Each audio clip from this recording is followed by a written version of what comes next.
ఇక డీటెయిల్స్ చూస్తే సత్యం అహింసతో దేశాన్ని స్వేచ్ఛ వైపు నడిపించిన జాతిపిత మహాత్మా గాంధీ అని ఆల్ ఇండియా కంటోన్మెంట్ బోర్డు మాజీ ఉపాధ్యక్షులు జంపన్న ప్రతాప్ గుర్తు చేశారు. మహాత్మా గాంధీ 78వ వర్ధంతి సందర్భంగా బాపూజీ నగర్ మహాత్మా గాంధీ విగ్రహానికి పూలమాలలు వేసి ఘనంగా నివాళులర్పించారు. ఉప్పు సత్యాగ్రహం, క్విట్ ఇండియా ఉద్యమం ద్వారా బ్రిటిష్ పాలనను ఎదిరించిన ధీరశాలి మహాత్మా గాంధీ అని కొనియాడారు. స్వదేశీ స్వరాజ్య సిద్ధాంతాలు ప్రచారం చేసి దేశానికి స్వతంత్రం తేవడం కోసం ఎన్నో పోరాటాలు చేశారని గుర్తు చేశారు.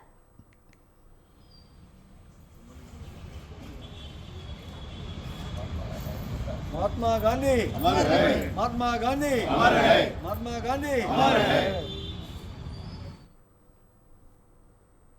మహాత్మా గాంధీ 78వ వర్ధంతి సందర్భంగా ఖైరతాబాద్ ఆర్యవైశ్య మహాసభలో ఘనంగా నివాళులర్పించారు. ఈ మేరకు మహాత్మా గాంధీ విగ్రహానికి ఆర్యవైశ్య కార్పొరేషన్ చైర్పర్సన్ కాల్వ సుజాత పూలమాలలు వేసి ఘనంగా నివాళులర్పించారు. సత్యం, అహింస అనే ఆయుధాలతో పోరాడి భారతదేశానికి స్వేచ్ఛను తీసుకొచ్చిన మహనీయుడు గాంధీ అని కొనియాడారు. ఆయన చూపిన మార్గం నేటికి ప్రపంచానికి ఆదర్శంగా నిలుస్తోందని పేర్కొన్నారు. మహోన్నతమైనటువంటి వ్యక్తి, ప్రపంచ దేశాలే వారిని మహాత్ముడుగా కొనియాడి బాపుగా బిరుదిచ్చినటువంటి గుర్తింపు డబ్బులిచ్చి కొనుక్కున్నది కాదు, చేసినటువంటి పనికి ప్రపంచ దేశాలు ఇచ్చినటువంటి గుర్తింపు. ఎన్నో దేశాలలో గాంధీ మహాత్ముడి విగ్రహాన్ని పెట్టి చెప్పులు లేకుండా, మన దేశం అంటే ట్రెడిషను, కానీ వివిధ దేశాల్లో వాళ్ళ కల్చర్కి వాళ్ళు చెప్పులు ఎక్కడ కూడా ఇప్పరు. కానీ మహాత్ముడికి పూలమాల వేయాలన్నా, పూలు సమర్పించాలన్నా కూడా వారి పాదాల వద్ద చెప్పులు విడిచి సంస్కారవంతంగా వారిని గౌరవించుకొని వారికి శ్రద్ధాంజలిని ఘటిస్తారు. అంతటి మహాత్ముడు మన దేశంలో పుట్టడము, మన దేశం 200 సంవత్సరాలు బానిస సంఖ్యలో బ్రిటిషోడి చేతిలో ఉన్న తర్వాత ఒక అడుగు ముందుకేయాలి అని వారి అడుగు ముందు పడిన తర్వాత లక్షలాది మంది, ఎంతో మంది ఉన్నారు వారితో పాటు దేశ స్వతంత్రంలో భాగస్వాములైనటువంటి వాళ్ళు. మరి ఈరోజు గాంధీ వర్ధంతి కాబట్టి గాంధీ గారి ప్రాముఖ్యత గురించే మాట్లాడాల్సినటువంటి అవసరం ఉన్నది. మరి వారితో అడుగేసి దేశం కోసం ప్రాణ త్యాగాలు చేసినటువంటి వారెందరో మహానుభావులు, వారందరికీ కూడా మా నమస్సుమాంజలు, వారికి అందరికీ కూడా శ్రద్ధాంజలి ఘటిస్తూ, మరి బాపు గురించి ఎంత చెప్పినా తక్కువే అని ఈ సందర్భంగా నేను తెలియజేస్తూ, మరి ఈరోజు ఇక్కడ మహాసభలో కూర్చొని మేము గాంధీ మహాత్ముడికి ఈరోజు పూలమాలని ప్రజా సమస్యల పరిష్కారమే ప్రభుత్వ ధ్యేయమని మార్కాపురం జిల్లా ఎర్రగొండపాలెం టీడీపీ ఇన్ఛార్జ్ గూడూరి ఎరిక్షన్ బాబు అన్నారు. ఈ మేరకు ఎర్రగొండపాలెం తెలుగుదేశం పార్టీ కార్యాలయంలో నిర్వహించిన ప్రజా దర్బార్లో ఆయన పాల్గొన్నారు. నియోజకవర్గంలో సమస్యలపై ప్రజలు ఇచ్చిన పలు వినతులు, సమస్యలపై వచ్చిన పత్రాలను ఆయన పరిశీలించారు. వివిధ సమస్యల పరిష్కారానికి సంబంధిత అధికారులతో మాట్లాడి చర్యలు చేపట్టారు.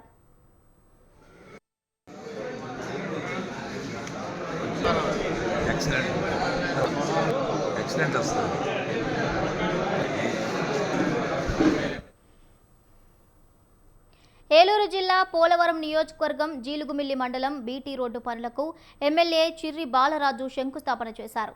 సుమారు 1,50,00,000 అంచనా వ్యయంతో బీటీ రోడ్డును నిర్మించనున్నట్లు ఆయన తెలిపారు. గ్రామీణ ప్రాంతాల అభివృద్ధికి రోడ్డు మౌలిక సదుపాయాలు ఎంతో కీలకమని, ఈ బీటీ రోడ్డు నిర్మాణం ద్వారా వంకవారిగూడెం నుంచి జీలుగుమిల్లి వరకు ప్రజలకు మెరుగైన రవాణా సౌకర్యం అందుబాటులోకి వస్తుందని తెలిపారు. ప్రభుత్వం చేపడుతున్న అభివృద్ధి కార్యక్రమాలు ప్రతి గ్రామానికి చేరేలా కృషి చేస్తున్నామని అన్నారు. వంకవారిగూడెం నుంచి జీలిమిల్లి వరకు 1,50,00,000 రూపాయలతో నూతన రోడ్డుని శాంక్షన్ చేయడం జరిగింది. దీనికి సంబంధించి ఈరోజు మా నాయకులతో, లోకల్గా ఉన్నటువంటి సర్పంచ్ గారితో ఈరోజు ప్రారంభించడం జరిగింది. ఇంకొక 2 నెలల్లో ఈ రోడ్డు మొత్తం కూడా కంప్లీట్గా చేసి ప్రజలు ఎవరు కూడా ఇబ్బంది కలుక్కోకుండా చేసేటువంటి బాధ్యత తీసుకుంటున్నాం. అలాగే ఈరోజు పోలవరం నియోజకవర్గంలో ఈ బీటీ రోడ్డుకి సంబంధించి సుమారు 13 కోట్ల రూపాయలతో ఈరోజు కాన్స్టెన్సీలో మేము నిర్మించడం జరుగుతుంది. బరింకలపాడు నుంచి రాచనగూడెం వరకు, అలాగే బరింకలపాడు నుంచి ఇటు దర్బగూడెం వరకు, అలాగే జీలిమిల్లి నుంచి టీ నరసాపురం వరకు, ఇలాగా ప్రతి ఒక్క రోడ్లు కూడా కాన్స్టెన్సీలో ఎక్కడ కూడా ఇబ్బంది కలుక్కోకుండా 30-40 ఏళ్ల బట్టి ఈ రోడ్లు నిర్మల్ జిల్లా మున్సిపాలిటీలో 42 వార్డులకు గాను నామినేషన్ల ప్రక్రియ ప్రారంభమైంది. ఈ మేరకు మున్సిపల్ కార్యాలయంలో 2 నామినేషన్ కేంద్రాలు, జెడ్పీ కార్యాలయంలో 1 నామినేషన్ కేంద్రం ఏర్పాటు చేశారు. నిర్మల్, ఖానాపూర్, భైన్సా మున్సిపాలిటీల సమస్యాత్మక ప్రాంతాల్లో పటిష్ట బందోబస్తు ఏర్పాటు చేసినట్లు ఎస్పీ జానకి షర్మిల తెలిపారు. ఇక్కడ నామినేషన్ సెంటర్స్ వెరిఫై చేయడం జరిగింది. సెక్యూరిటీ ప్రాస్పెక్ట్లో ఎక్కడెక్కడ మనం బందోబస్తు చేయాల్సింది ఉన్నది అన్నది మన మున్సిపల్ కమిషనర్ గారితో కలిసి ఇక్కడ ఇతర పోలీస్ అధికారులతో కలిసి మనము ఇవన్నీ కూడా చూసాము. చూసిన తర్వాత ఎక్కడెక్కడ గార్డ్స్ పెట్టాలి, ఎక్కడ సెక్యూరిటీ ఉండాలి, తర్వాత ఏ రకమైన సహాయం పోలీసుల నుంచి అవసరం అవుతుంది అనేది డిస్కస్ చేయడం జరిగింది. సో మనం కావాల్సినంత బందోబస్తు చేస్తున్నాము. ప్రశాంతంగా మున్సిపల్ ఎలక్షన్స్ జరగాలని కోరుకుంటున్నాము. కేంద్రాలు గుర్తించాము 3 మున్సిపాలిటీస్లో కూడా, నిర్మల్, ఖానాపూర్, బైన్సా. అక్కడ మరింత ఎక్కువ. నర్సంపేట మున్సిపాలిటీ పరిధిలోని ఎన్నికలకు సంబంధించి కాంగ్రెస్ నేతలు నామినేషన్లు వేశారు. మొత్తం 30 వార్డులకు గాను 32 మంది అభ్యర్థులు నామినేషన్లు దాఖలు చేసినట్లు రిటర్నింగ్ అధికారి తెలిపారు. కడపటి సమాచారం మేరకు బీజేపీ నుండి 22 వార్డులకు నామినేషన్లు దాఖలు చేయగా, జనసేన పార్టీ నుండి స్వతంత్ర అభ్యర్థుల నుంచి నామినేషన్లు దాఖలు చేశారు.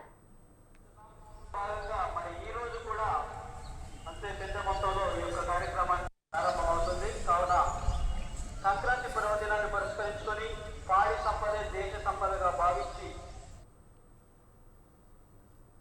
ప్రకాశం, మార్కాపురం జిల్లా ప్రజలకు తీపి కబురందింది. దీర్ఘకాలంగా ఎదురు చూస్తున్న పూల సుబ్బయ్య వెలిగుంట ప్రాజెక్టును ఈ సంవత్సరాంతానికి పూర్తి చేయడానికి కూటమి ప్రభుత్వం సిద్ధమవుతోంది. ప్రాజెక్టును వేగవంతం చేయాలనే లక్ష్యంతో ప్రభుత్వం కీలక నిర్ణయాలు తీసుకుంటోంది. అందులో భాగంగా ప్రస్తుతం 456 కోట్ల రూపాయల వ్యయంతో వెలిగొండ ప్రాజెక్టు ఫీడర్ కెనాల్ ఆధునీకరణ పనులు జోరుగా కొనసాగుతున్నాయి. ఈ పనులు పూర్తయితే వెలిగొండ ప్రాజెక్టు ద్వారా నీటి సరఫరా మరింత సమర్థవంతంగా మారనుందని మంత్రి నిమ్మల రామనాయుడు అన్నారు. ఈ ప్రాజెక్టు పూర్తయితే మార్కాపురం, ప్రకాశం, నెల్లూరు, కడప జిల్లాలోని లక్షల ఎకరాలకు సాగు, త్రాగునీరు అందటమే కాకుండా ప్రకాశం, మార్కాపురం జిల్లా వ్యవసాయ రంగానికి నీరు పుష్కలంగా అందుతుందని రైతులు ఆనందం వ్యక్తం చేస్తున్నారు.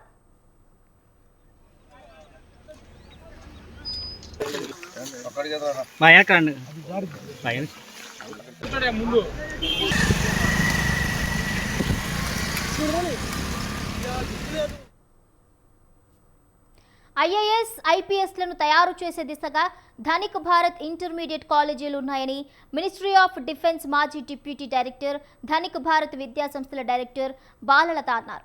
శ్రీకాకుళం జిల్లా పలాసలో ఈ మేరకు ఏర్పాటు చేసిన ప్రత్యేక సమావేశంలో పాల్గొన్న ఆమె 9, 10 తరగతుల విద్యార్థులకు నాణ్యమైన విద్యపై అవగాహన కల్పించేందుకు వచ్చినట్లుగా చెప్పారు. 9, 10 తరగతి తర్వాత ఏం చదవాలనే అవగాహన చాలా ముఖ్యమండి ఈ ప్రాంతంలోని అభ్యర్థులకి. ప్రత్యేకంగా ఇక్కడి నుంచి ఎక్కువ మంది బిఎస్సీ రాస్తుంటారు, ఆర్మీలో కలుస్తుంటారు. వాటితో పాటు ఐఐటిఎస్, తర్వాత నీట్లో పెద్ద పెద్ద డాక్టర్స్, తర్వాత ఐఏఎస్, ఐపీఎస్ ఆఫీసర్స్ అందరూ తయారు చేసే దిశగా ధనిక్ భారత్ ఇంటర్మీడియట్ కాలేజెస్ ముందుకెళ్తున్నాయి. ధనిక్ భారత్ ఇంటర్మీడియట్ కాలేజెస్ విజయవాడ, విశాఖపట్నం, గుంటూరు, హైదరాబాద్ అన్ని చోట్ల బ్రాంచెస్ స్టార్ట్ చేస్తున్నామని. ప్రత్యేకంగా లాయిడ్ గ్రూప్ ఏదైతే టాప్ మోస్ట్ ఫార్మా కంపెనీ ఉందో దాని ఓనర్ ఎంపీ గారు విక్రమ్ నారాయణరావు గారిని ప్రత్యేకంగా ఇక్కడ పంపించారండి. ఆయన కళ ఏంటంటే ధనిక్ భారత్ అంటే అభివృద్ధి చెందిన దేశం. భారతదేశం చిరకాలంగా చెందుతున్న దేశంగా ఉండకుండా మనం వచ్చే 10-20 సంవత్సరాల్లో మన దేశాన్ని అభివృద్ధి చెందిన దేశంగా తయారు చేయాలని ఆయన కోరికండి. దానికి ప్రధానమైన ఆయుధం విద్యను ఆయన నమ్మారు. పిల్లలకు కనుక నాణ్యమైన విద్యను కనుక ఇవ్వగలిగితే కనుక అత్యద్భుతమైన ఫలితాలు వస్తాయని కూడా ఆయన బిలీఫ్ అండి. ముఖ్యంగా ఆయన కోరిక ఏంటంటే ఆయన ఆంధ్రప్రదేశ్లోని బాపట్ల జిల్లా వన్సపూడి గ్రామం విక్రమ్ నారాయణరావు గారిని చిన్న స్థాయిలో స్టార్ట్ చేసి చాలా పెద్ద ఎంపైన్స్. శ్రీకాకుళం జిల్లా పలాస సమీపంలోని బొడ్డపాడు రెవెన్యూ పరిధిలో రైతులు పోరుబాట పట్టారు. చిన్న, సన్నకారు రైతులు సాగు చేసిన భూములకు తమకే అప్పగించాలని రైతులు డిమాండ్ చేశారు. ఈ మేరకు పలాస కోసంగిపురం జంక్షన్ సమీపంలోని బొడ్డపాడు రెవెన్యూ పరిధిలోని భూముల వద్ద నిరసన వ్యక్తం చేశారు. రెవెన్యూ పరిధిలో సర్వే నంబర్ 67లో ఉన్న రైతుల భూములను తమకు అప్పగించాలని డిమాండ్ చేశారు. కొంతమంది భూ ఆక్రమణదారులు తప్పుడు పత్రాలు సృష్టించి రెవెన్యూ అధికారుల అండదండలతో తమ సాగులో ఉన్న డీపట్టా భూములను కాజేస్తున్నారని ఆందోళన వ్యక్తం చేశారు. ఇస్తున్నాం అండి. నేను కాశీబుగ్గ గ్రామం ఉన్నది. నేను బొడ్డపాడులో మా మిసెస్ పేరున ఒక 4 సెంట్లు, నా పేరున ఒక 12 సెంట్లు భూమి ఎప్పుడుండో ఉంది. దీన్ని నేను సాగు చేస్తుంటే పెంట హరినాథు తాలా వెంకటరమణ వచ్చేసి ఈ స్థలం నాది కాదు, మాకు ఎంఆర్ఓ ఇచ్చారు, కలెక్టర్ ఇచ్చారని డమ్మీ తాలూకా డాక్యుమెంట్స్ మ్యాపులు చూపించి వాళ్ళు మాకు దఖలుపడని చెప్పి నా మీద జేసీబీతో కుమ్మించడానికి ట్రై చేశారు. నేను వెంటనే కోర్టుకి వెళ్ళి ఆర్డర్ తెచ్చుకున్నాను, ఇంజక్షన్ ఆర్డరు. దాన్ని కూడా పోలీసుల ద్వారా ఎంఆర్ఓ ద్వారా నాకు భయపెట్టి జడిపించి ఈ భూమి నీది కాదు, నువ్వు వెళ్తే మీకు అరెస్ట్ చేస్తాము, లేదా కేసు పెడతామని చెప్పి నన్ను నానా విషయాలు పెడుతున్నారు. దీని మీద నేను ఎస్పీకి పీజీఆర్ఎస్లో రిజిస్టర్ పెట్టాను. కలెక్టర్ గారికి రేపు సోమవారం కూడా నేను వెళ్తున్నాను. దీంట్లో డాక్యుమెంట్ టోటల్ వాళ్ళు చేసిన ఫాల్స్ మొత్తం ఎవిడెన్స్ దగ్గర ఉన్నాయి. A to Z వాళ్ళ డాక్యుమెంట్లు, నా డాక్యుమెంట్లు, నాకు ఎలాగొచ్చింది, వాళ్ళకి ఎలాగొచ్చింది, వాళ్ళు ఎంత కొన్నారు, ప్రతిదీ కూడా నాకు ఉన్నాయి. దీన్ని ఎట్టి పరిస్థితుల్లో నేను వదలను. నాకు ఈ 16 సెంట్లు 10 సెంట్లు ఎక్కువ తక్కువ అని కాదు. గవర్నమెంట్ భూమి అంటే ఎవరికైనా ఒకటే. నా 16 సెంట్లు గవర్నమెంట్ భూమి అయినప్పుడు వాళ్ళ 5 ఎకరాలు మా బొడ్డపాడు రెవెన్యూలో 67Pలో 3లో ఏంటంటే సబ్ డివిజన్ అయిన తర్వాత 67 మొత్తం 203 ఎకరాల్లో మా రైతులు గత తాతల నుండి సాగు చేసుకుంటూ ఉన్నారు. వాటికి కొంతమందికి పట్టాలు ఉన్నాయి, కొంతమందికి పట్టాలు లేవు. అయినప్పటికీ సాగు మేరకు మేము మా భూములు రికార్డు చేయండి అని అనేక సార్లు ఎంఆర్ఓ గారికి, అలాగే ఆర్డీఓ గారికి, కలెక్టర్ గారికి ఫిర్యాదు మేరకు మాకు ఏంటంటే ఒక టాస్క్ ఫోర్స్ బృందం వేసి ఒక 3 సర్వేర్లకు పంపించి మా రైతులతో ఒప్పందం జరిగి మేమేంటంటే మొత్తం మా 67 నుండి 74 నుండి 72 నుండి 67P వరకు మొత్తం సర్వే నెంబర్లన్నీ కూడా సాగు ఎంత మేరకు అయితే రైతు ఉన్నాడో ఆ రైతు ఒప్పందంతో మా సొంత ఖర్చులతోటి ఇది సాగు చేయడం అనేది, పట్టా చేయడం అనేది, రికార్డు చేయడం అనేది జరిగింది. అది 2017లో జరిగింది. ఇప్పుడు ఏం జరిగిందంటే 2018, 19, 20 తర్వాత ఈ గవర్నమెంట్ మారిన తర్వాత ఇలాంటి జీవీఎంసీ కౌన్సిల్ సమావేశం ఉద్రిక్తతకు దారితీసింది. గీతం విద్యా సంస్థలకు ప్రభుత్వ భూమిని రెగ్యులరైజ్ చేసే అంశంపై విపక్షం ఆందోళన చేపట్టింది. మీడియాను అనుమతించకుండా కౌన్సిల్ సమావేశాలను నిర్వహించడంపై వామపక్ష నేతలు తీవ్ర ఆందోళన వ్యక్తం చేశాయి. ఎంపీకి ప్రజలు ఒట్టేసి గెలిపించింది వేల కోట్ల రూపాయల భూములను దోచుకోవడానికా అంటూ ఆగ్రహం వ్యక్తం చేశారు. వామపక్ష పార్టీలు జీవీఎంసీ మెయిన్ గేట్ను ముట్టడించారు. గేట్లు తొలగించేందుకు వారు చేసిన ప్రయత్నాన్ని పోలీసులు అడ్డుకోవడంతో అక్కడ తీవ్ర తోపులాట నెలకొంది. ఎందుకంటే విశాఖపట్నం చరిత్రలో ఎప్పుడు ఎజెండా చూసుకున్న కౌన్సిల్ జరిగేటప్పుడు కనీసం 30 నుంచి 150 వరకు ఎజెండాలు ఉంటాయి. ఈసారి ఓన్లీ 15 ఎజెండాలు పెట్టి దాంట్లో ప్రజలకు సంబంధించి ఒక ఎజెండా లేదు. ఒకటి ఎంపీ శ్రీభర్త గారికి భూ కబ్జా చేశారు, దాన్ని క్రమబద్ధీకరించుకోవడానికి 15 ఎజెండా కింద పెట్టారు. ఆ రకంగా ఈ రోజు ఓన్లీ ఎంపీ భర్త గారిని భూ కబ్జా చేసిన దాన్ని క్రమబద్ధీకరించుకోవడానికి మాత్రం ఈ రోజు కౌన్సిల్ జరుగుతా ఉందని చెప్పి స్పష్టంగా అర్థం అవుతుంది. ఎందుకంటే 371 జీవో నిన్న 27వ తారీఖు అయిపోయింది, జనవరి 27వ తారీఖు. కానీ దాన్ని ఇంకా ఈ రోజు వరకు పొడిగించుకొని, రేపటి వరకు పొడిగించుకొని, నెలాఖరు వరకు పొడిగించుకొని ఈ రోజు భూమిని క్రమబద్ధీకరించుకోవాలని చెప్పేసి అంటున్నాం. మేము అడుగుతున్నాం, ఈ విశాఖపట్నంలో పల్నాడు జిల్లా దాచేపల్లి మండలం తహసీల్దార్ కార్యాలయం వద్ద రాష్ట్ర ఉపాధ్యాయ సంఘం ఆధ్వర్యంలో నిరసన ధర్నా కార్యక్రమాన్ని చేపట్టారు. ప్రభుత్వం సిపిఎస్ని వెంటనే రద్దు చేయాలని, పీఆర్సీ కమిషన్ వెంటనే అమలు చేయాలని డిమాండ్ చేశారు. పెండింగ్లో ఉన్న డిఏలు అన్ని చెల్లించాలని డిమాండ్ చేశారు. దాచేపల్లి మండల ఎస్టీయు ఆధ్వర్యంలో తహసీల్దార్ కార్యాలయాల వద్ద ఈ మేరకు ధర్నా నిర్వహించారు. ఫిబ్రవరి 10న కలెక్టరేట్ల ముట్టడి అనంతరం 25వ తేదీన రాష్ట్ర సచివాలయం అమరావతిని ముట్టడించనున్నట్లుగా తెలిపారు. విజయవంతం చేయండి. ఎస్టీయు దశల వారి పోరాట కార్యక్రమాన్ని అమలు చేయాలి. మేనిఫెస్టో హామీలను అమలు. మార్కాపురం జిల్లా ప్రాంతీయ రవాణా శాఖ అధికారి కార్యాలయంలో జాతీయ రహదారి భద్రతా మాసోత్సవాలు నిర్వహించారు. ఈ కార్యక్రమంలో భాగంగా సుమారు 150 మంది ఆటో డ్రైవర్కి వైద్య పరీక్షలు నిర్వహించారు. అనంతరం రోడ్డు భద్రత పాటించాల్సిన నియమాల్ని motor vehicle inspector Madhavarao auto డ్రైవర్లకు సూచించారు.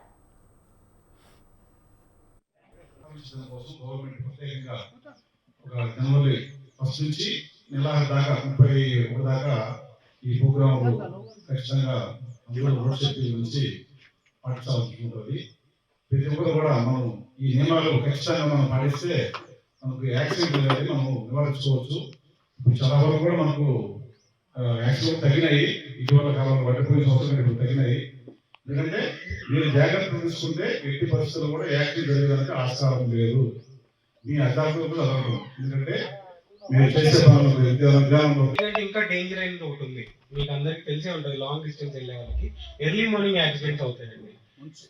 మంచి ఫాగ్ టైంలో early morning 4 to 6 fog lights పని చేయకపోవడం కానీ, లేకపోతే మొత్తం తెల్లగా కమ్మేయడం కానీ, కొన్ని వెహికల్స్ కనిపించకపోవడం కానీ, కొంతమందికి నిద్ర రావడం కానీ, ఆ టైం బాగా మంచి స్లీపింగ్ టైం.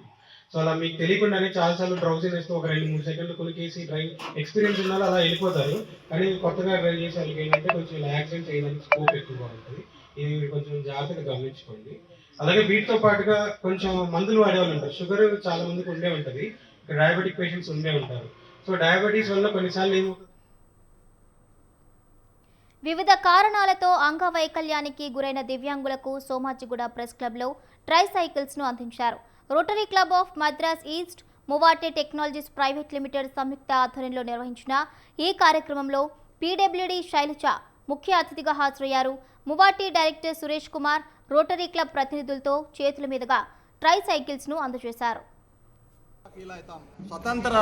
స్వతంత్రంగా తెలంగాణ రాష్ట్రాన్ని ఆవిర్భావం చేసుకుంటే ఎట్లా ఫీల్ అయ్యామో, మేము ఒక కెమెరాలో ఒక గదిలో ఉండి కేవలం మేము కుటుంబానికి గుదిబండిగా మారానని అనుకున్న వారి ఆలోచనలకు భిన్నంగా మాకు ఈరోజు న్యూ ఫ్లై బోల్ట్ వెహికల్ రావడం మూలంగా మాకు మా స్వేచ్ఛకి మా గౌరవానికి ఒక ప్రతీకలుగా నిలిచాయి ఇవి వాహనాలు. మాకు మేముగా స్వతహాగా మేము బయటికి వెళ్ళేటటువంటి వాహనాలకు మాకు రావడం అనేది చాలా సంతోషకం.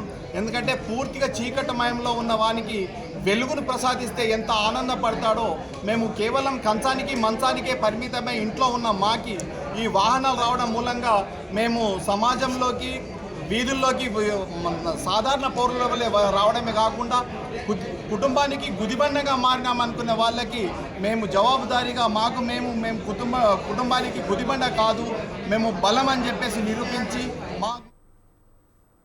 మన్యం ఏజెన్సీలో ఆటో అదుపు తప్పి బోల్తా పడిన ఘటనలో పలువురికి తీవ్ర గాయాలయ్యాయి. పార్వతీపురం, మన్యం జిల్లా గుమ్మలక్ష్మీపురం మండలం లోవముట పెదరావికోన సమీపంలో ఈ సంఘటన చోటు చేసుకుంది. గ్రామానికి చెందిన తోయక లక్ష్మికి పురిటి నొప్పులు రావడంతో కుటుంబీకులు రేగిడి ప్రభుత్వ ఆసుపత్రికి తరలిస్తుండగా ఈ ఘటన చోటు చేసుకుంది.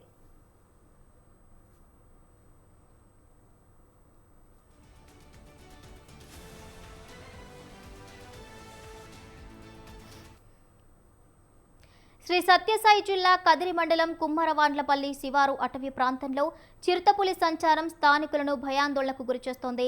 ముష్టిపల్లికి సమీపంలో క్రషర్లో పనిచేస్తున్న కూలీలు చిరుతను చూసినట్లు తెలపడంతో అటవీ అధికారులు గాలింపులు చేపట్టారు.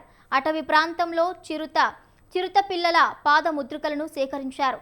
ఈ ప్రాంతంలో నివసించే ప్రజలు అప్రమత్తంగా ఉండాలని అధికారులు సూచించారు. చిరుత సంచరించే అటవీ ప్రాంతంలో నిఘా కోసం అటవీ శాఖ అధికారులు సీసీ కెమెరాలను ఏర్పాటు చేశారు.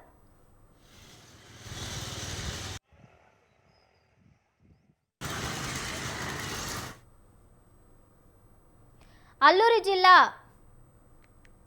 ఈ కార్యక్రమంలో జిల్లా కలెక్టర్ ఎస్ దినేష్ కుమార్, గుమ్మడి సంధ్యారాణి, పాడేరు టీడీపీ ఇన్ఛార్జ్ గిడ్డి ఈశ్వరి పాల్గొన్నారు. ఈ సందర్భంలో తారాబు వాటర్ ఫాల్స్ లో గ్లాస్ బ్రిడ్జ్ ఏర్పాటు త్వరలో చేస్తామని హామీ ఇచ్చారు. ఇంకొంచెం బాగా ప్రచారం చేసి ఉండాల్సింది, అది మాత్రం అదొక్కటే నేను కొంచెం మీతో ఎక్కిపిస్తాను. కానీ ప్రజలు లేరు. ఇవాళ చూడండి ఇంతమంది వచ్చారు.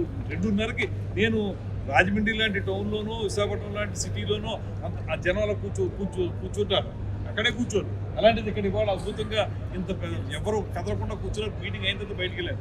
జనం యొక్క సంపూర్ణమైన మద్దతు ఈ కార్యక్రమాలు ఉంది, ఈ ప్రభుత్వం పట్ల ఉంది.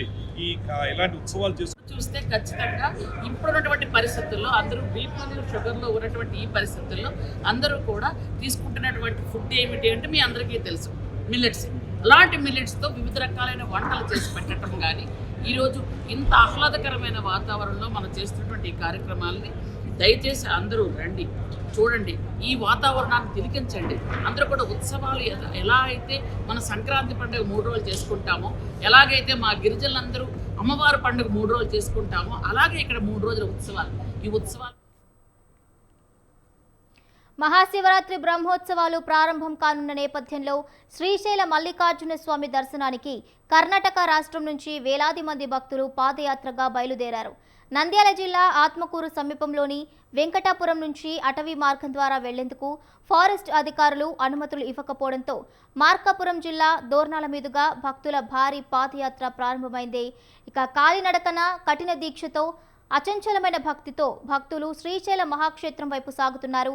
ఫిబ్రవరి 8 నుండి 15వ తేదీ వరకు ప్రత్యేక అనుమతులతో వెంకటాపురం నుండి అటవీ మార్గం ద్వారా కాలినడకన వెళ్లేందుకు భక్తులకు అనుమతులు ఇవ్వనున్నట్లు అధికారులు తెలిపారు.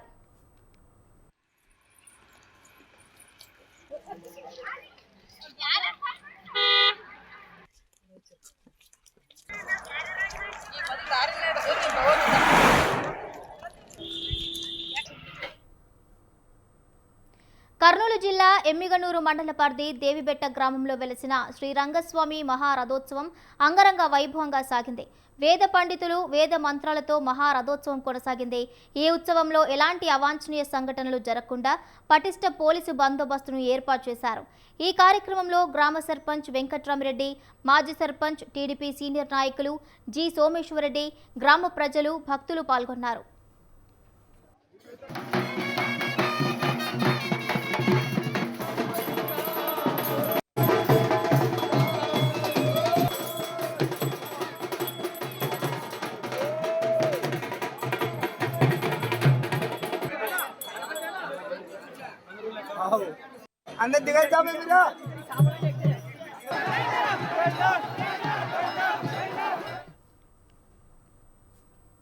మేడారం జాతరను తలపించేలా వెంకంపాడు సమ్మక్క సారలమ్మ జాతర వైభవంగా కొనసాగుతోంది. 3 రోజుల పాటు కొనసాగే ఈ జాతరతో ఊరంతా పండుగ వాతావరణం నెలకొంది. మహబూబాబాద్ జిల్లా మరిపెడ మండలం వెంకంపాడు గ్రామంలో అనాదిగా మేడారం జాతర జరిగే రోజుల్లో ఇక్కడ మినీ మేడారం జాతరను అత్యంత వైభవంగా నిర్వహిస్తారు. మేడారాన్ని తలపించేలా సమ్మక్క సారలమ్మ, పగిడిద్దరాజు, గోవిందరాజుల గద్దెలకు ప్రత్యేక పూజలు నిర్వహిస్తారు. ఈ జాతరకు చుట్టుపక్కల మండలాల నుంచే కాకుండా ఇతర జిల్లాల నుండి కూడా భక్తజనం అధిక సంఖ్యలో తరలివచ్చి ప్రత్యేక పూజలు నిర్వహిస్తున్నారు. చాలా పెద్ద ఎత్తుగా రానున్న తరాలకు కూడా ముందున్న విధంగా గ్రామ ప్రజలు, అదే విధంగా పక్కన ఉన్న తండాలు కూడా సహకరించాలని చెప్పేసి ప్రతి ఒక్కరికి తెలియపరచుకుంటూ, ఇదే విధంగా ఈ యొక్క విషయాన్ని ఈ యొక్క జిల్లా పరిధిగా కానీ రాష్ట్ర పరిధిగా కానీ సమ్మక్క సారక్క ఏదైతే మేడారం తర్వాత వెంకంపాడి గ్రామం అనేది 2వ స్థాయిలో నిలిచే విధంగా ఈ యొక్క ఇదే ఒక బోనాలు అయితే ఏముంది, అంతకుముందు అయితే మన సమ్మక్క సారక్కల గద్దెల మీదకి తీసుకురావే విషయం అయితే ఏముంది. అదేవిధంగా జాతర తర్వాత యాటలు, కోళ్లు కోసే విధం అయితే ఇక్కడ చాలా ఘనంగా జరుగుతుంది. రాష్ట్ర సమ్మక్క సారక్క జాతర వెంకంపాడు గ్రామంలో 3 సంవత్సరాల నుంచి జరుపుకుంటున్నాము. ఈ సంవత్సరం గ్రామ సర్పంచ్ సహాయంతో అన్ని విధంగా జరుగుతున్నది. ఇదే విధంగా పాడి పంట, పిల్ల జల్ల అందరూ బాగుండాలి. ఇదే విధంగా అందరూ సహకరించాలి. అందరి సహకారంతో ఈ జాతర ఇంకా ముందుకు పోవాలని కోరుకుంటున్నాం.